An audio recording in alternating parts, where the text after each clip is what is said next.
এই কুরবানি আসছে, অনেকে শয়তানি চিন্তা মনের মধ্যে, কি এবার কুরবানি দিব না, এবার ছেলের আকিকা দিব। আছে না? আছে না? সলিমুদ্দিন কে বলছে কথা? ফরজ নামাজ থুইয়া যে এখন ফরজ নামাজ পড়বো না, এখন আমি নফল নামাজ পড়ি আগে 3 রাকাত, হইব? হবে? হ্যাঁ, যখন যে আমল তখন সে আমল করাটাই হলো সর্বশ্রেষ্ঠ উত্তম কাজ।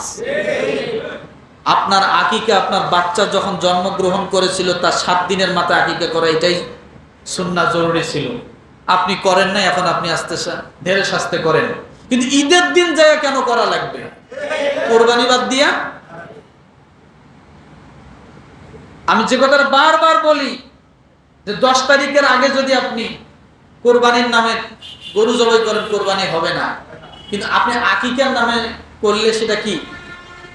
অবশ্যই হবে। আজকে যদি আপনি আকিকা দেন, হবে না? শনিবার, রবিবার, সোমবার, মঙ্গলবার কোনো দিন আলাদা নাই, যেদিনে করবেন সেদিনে আকিকা হয়ে যাবে। কিন্তু কোরবানি, কিন্তু আপনি এখন শয়তানি মাথায় চিন্তা আসছে যে আমি এবার কোরবানি দিব না, হুজুর আকিকা দিব। কেন? কোরবানি ওয়াজিব। এই আমল আপনি সহজে আগামী বছর পাবেন কিনা জানি না। আপনি আগে কোরবানিটা দেন। আকিকা যদি নাও দেন, আল্লাহর আদালতে আপনি গ্রেফতার হবেন না। আল্লাহ ধরে বসবে না যে তুই কেন আকিকা দেশ নেই। আল্লাহ তাআলা শুধু বলেছে যে এটা তোমরা ইসলামের রঙে রঙিন হও। কিসের রঙে রঙিন হও? সিবগাতাল্লাহ ওয়া মান আহসানু মিনাল্লাহি সিবগা। আছে না? সূরা বাকারা সম্ভবত 20 নম্বর পৃষ্ঠায় আছে এটা। সিবগাতাল্লাহ ওয়া মান আহসানু মিনাল্লাহি সিবগা। তোমরা আকিকার মাধ্যমে ইসলামের রঙে রঙিন হয়ে যাও। কিন্তু আমরা এটা এখন কোরবানিতে টাইনে নিয়ে আসছি। কোরবানি না দিয়ে আকিকা চিন্তা করতেছে। আপাতত আজকের পরে এই চিন্তা মাথার থেকে সরান। পারলে কোরবানি দিবেন, না পারলে ওই দিন আর আকিকা দেওয়ার দরকার নেই। আকিকা আরো পরে দেন, আগে দেন। কোরবানিদের মাহাত্ম্যটাকে নষ্ট করবেন না। কোরবানির গুরুত্বটাকে কি করবেন না?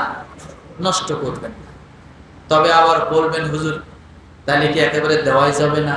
কোরবানি দেওয়ার পরে যদি টাকা থাকে তাহলে আকিকা দেন। কি বলছি বোঝেন নাই?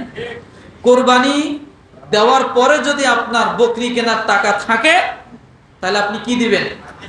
তখন আপনি আকিকা দিবেন। কিন্তু কোরবানি বাদ দিয়ে আপনি আকিকা দিবেন, এটা করেন না। মনে থাকবে? রাগ করলেন নাকি? একটু শক্ত করে বলছি আজকে। মনে কষ্ট নিয়ে গেলেন? একটু শক্ত করে না বললে আবার মনে থাকবে না। কথা বুঝেন না? তাহলে আমরা আকিকার জন্য প্রস্তুত নিচ্ছি তো ইনশাআল্লাহ। কিসের জন্য? কিসের জন্য? কোরবানির জন্য। দিব তো ইনশাআল্লাহ। প্রত্যেকেই নিয়ত করি, আল্লাহ আমি যেন এই বছর কোরবানি দিতে পারি। এখন নিয়ত করেন তো দেখি যে আল্লাহ আমি কি যেন কোরবানি দিতে পারি। এখন কথা হলো, কোরবানি কি শুধু ভাইয়েরা দিবেন, ভাবিরা দিবে না? হ্যাঁ, কোরবানি ব্যক্তির উপরে ওয়াজিব হয়, পুরো পরিবারের উপরে একভাবে ওয়াজিব না। কার উপরে? ব্যক্তির উপরে। আপনার সামর্থ্য থাকে, স্বামীর সামর্থ্য আছে স্বামী দিচ্ছে, স্ত্রীর সামর্থ্য নাই স্ত্রী দিবে না। আবার স্বামীর সামর্থ্য নাই স্ত্রীর সামর্থ্য আছে, স্ত্রী দিবে। কিন্তু আমরা করি কি, ওই স্বামী যা দেয় সারা জীবন, বউ আর দিল না, স্বর্ণ কিন্তু জমা রয়ে গেছে। কথা ঠিক না? মনে হয় স্বামীর কবরে বউও যাইব, নাকি যার যার কবরে শেষে যাবে? হিসাব যার যারটা আলাদা আলাদা হবে কিনা, নামাজ যার যার আলাদা আলাদা ফরজ কিনা, হজ যার যার আলাদা আলাদা ফরজ কিনা, রমাদানের রোজা যার যার আলাদা আলাদা ফরজ কিনা। তাহলে কুরবানি কেন সব একখানে করছেন? পুরো পরিবার মিলে একটা কুরবানি, এটা কেন? যার উপরে ওয়াজিব হবে সেই দিবে। তাতে একটা ফ্যামিলিতে দেখা যাচ্ছে 3-4 জনের উপর ওয়াজিব হয়ে যেতে পারে, 3-4 জনেই দিবেন। কিন্তু চিন্তা করে কি 4-5 ভাই মিলিয়ে একজনের এই কুরবানি, অথচ সবার উপর আলাদা আলাদা ওয়াজিব। তাহলে আমরা আলাদা আলাদা ভাবে যদি সামর্থ্য থাকে দিব তো ইনশাআল্লাহ।